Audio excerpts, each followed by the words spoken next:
question is this.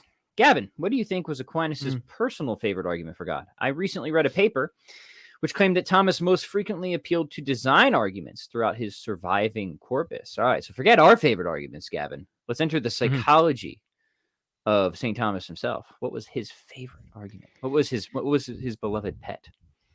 Yeah, so there is there's a paper, God, I think it came out in the 30s, which went through every single one of Aquinas's arguments for God's existence. So when I said that I've read all of them, it's because I got a copy of that paper, and I just went to every single argument for God's existence that there is. Offhand, I can't remember the name of the paper or where to find it. I'm quickly looking through a document of mine, another article that I've thrown together, which includes it.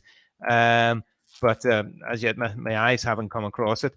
But with regard to, I remember reading that paper, and the point that seemed to be made in that paper is that when it comes to sort of pedagogical arguments for God's existence, in other words, arguments for God's existence which would convince a listener, Thomas did seem to favor arguments from teleology. I think in the commentary in John's Gospel, he says that this is the best. This is the best way to argue for God's existence. I just found the paper.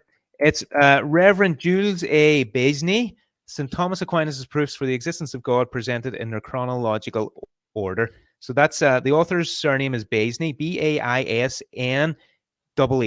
And the second to last E has an acute accent on it, so it's a French name. It's St. Thomas Aquinas' proofs for the existence of God presented in their chronological order. So in those, so I think, as memory serves, Besney does say that when it comes pedagogically speaking, it is teleological design type arguments. But when it comes to just within a systematic philosophical context, as memory serves, it's the argument for motion. Aquinas' argument for motion, now not Aristotle's argument for motion, Aquinas' own argument for motion, which I and several other authors take to be different from Aristotle's, but it's the argument for motion seems to be the one that he favored, as memory serves.